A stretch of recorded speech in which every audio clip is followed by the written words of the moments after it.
afternoon. Fixing to go do my next yard here.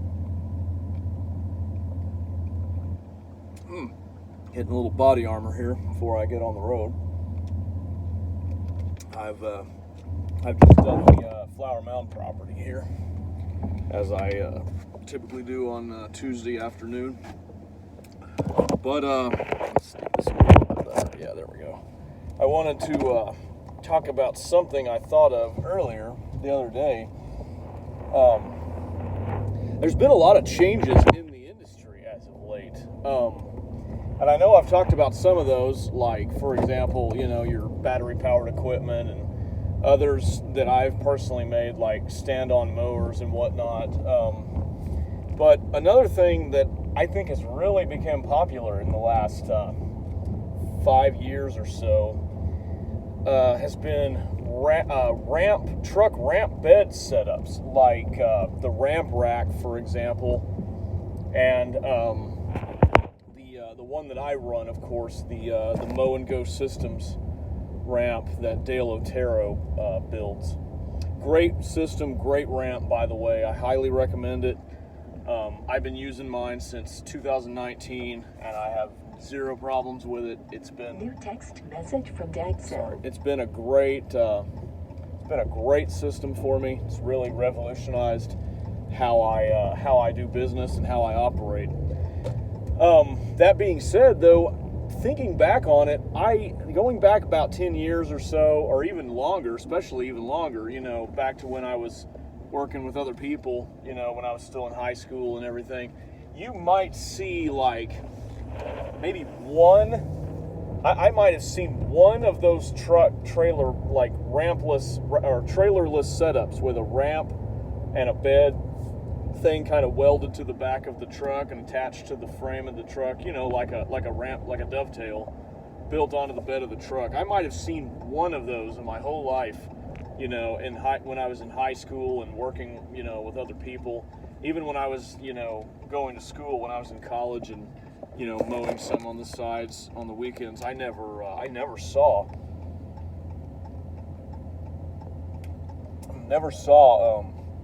anything like that very often. Maybe once in my whole life. Then you go to about 2010, 2011-ish, 2012 maybe.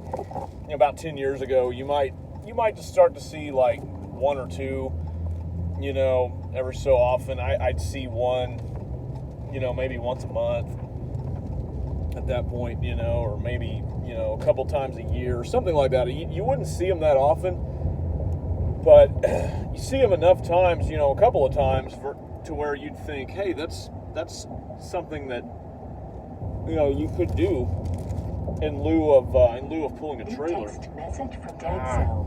Go away, I'm busy. Trying to record a video here and people are messaging me. But anyhow, but now, if you look at on the road now, I'm around here working, 5.5, 6 days a week, and I see probably a dozen or so of these, pickup trucks with ramps on the back of them every day now, and it's wild. I guess, without realizing it, I became part of this trend, where it seems like more of a trend where smaller to medium-sized companies are going more towards, these trailerless setups with these ramps.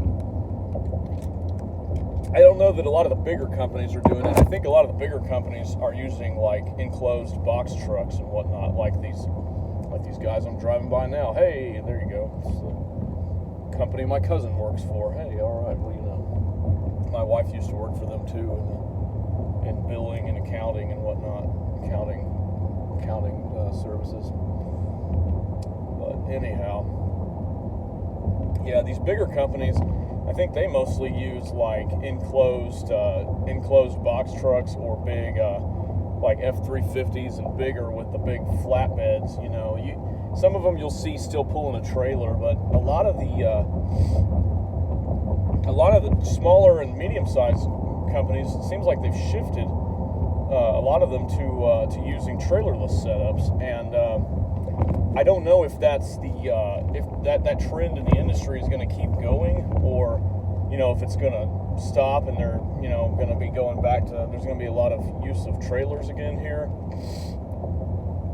at some point in the near future. I don't know. I just don't know what the trend is going to be for that.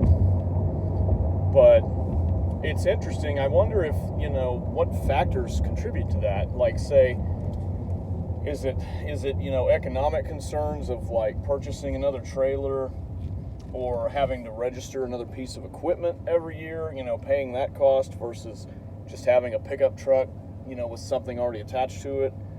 Or could it be, insurance related, or could it be maybe cost related in terms to everyday operation? Because, like, for instance, I'm about to get on here on Sam Rayburn Tollway, also known as 121 if you're familiar with DFW, the DFW area. I'm about to get on Sam Rayburn 121, and it is a toll road. And if I were operating with pulling my trailer right now, I would be spending an extra 64 cents or however many cents it is per toll, versus now I just have one axle, with a pickup truck, and that might have something to do with that. But after using a trailerless setup for the majority of the last 4 seasons I've been doing this, I think it really is a better way to go, especially for a mowing crew, just doing maintenance work, or even, if you're doing minor things, like say you're doing an irrigation repair, not necessarily installations, but say you're just doing repair work and things like that, you don't necessarily need a trailer for that, Believe it or not, I still have 2 trailers. I still have both of my trailers. I've kind of got like a gentleman's handshake agreement on one of them that I'm going to sell, but hasn't been any consideration, or I haven't let him take it yet. So it's still technically my trailer, but that's probably going to happen. The 8x5, the little enclosed, or not enclosed, but the little landscape trailer with the walls, the 8x5, probably going to let go, and hang on to the 12x6 with the short, with just the tube sides. The 6x12 is just so much more versatile in terms of what I can carry, if I have to. Running into some rain here. Interesting. Didn't think it was supposed to rain today, but what do you know? It's raining. It's great. We can always use more rain. So, but yeah, like I said, I've invested in this trailerless setup, to just, at the time, my second year in business back then in 2019, when I bought this ramp, I was planning on doing more more yards, kind of on the go, not necessarily clustered in one or two neighborhoods like I like to be now. I was working on this website. It was called lawnmowingonline.com. I don't know if they're still around or really big like they used to be. I haven't actually done a job on there in about 3 years.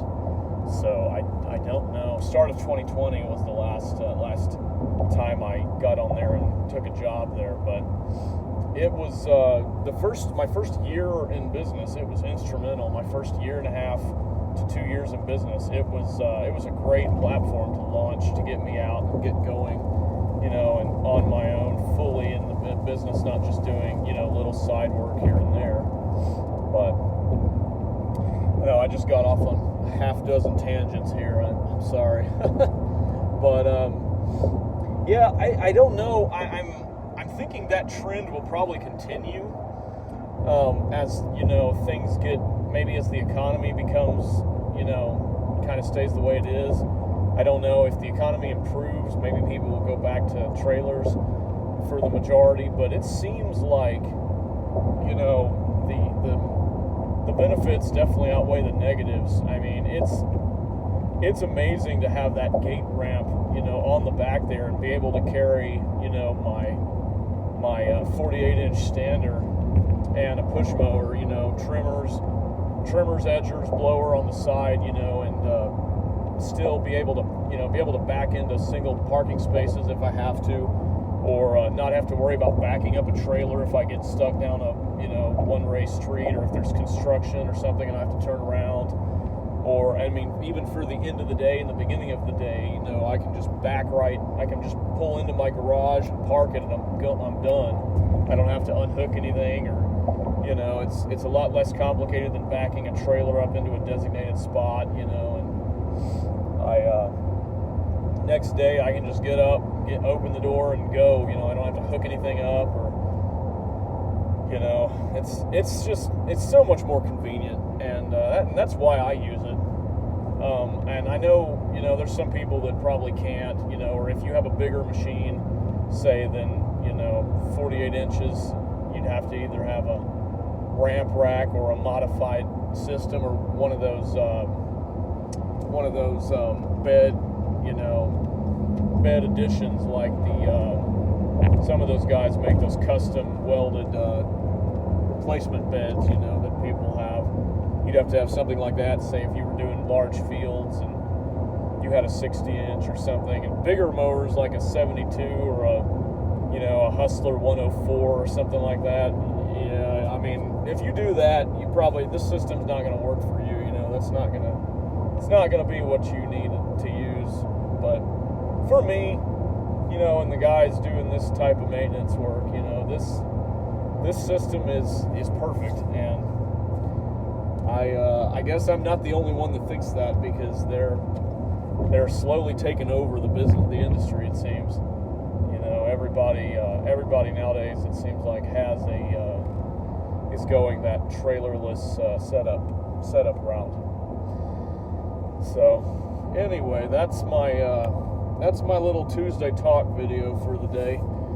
I'm getting off the highway here, about to be at my next little job here around the bend, as they call it, the little loop that I do every Tuesday afternoon here. So I'm going to the smallest residential yard next. That's the one I do second on this loop. So it's been featured in one of my other videos and one of my yards of the week. So y'all go and check that out if you'd like to see some more of the work that I do.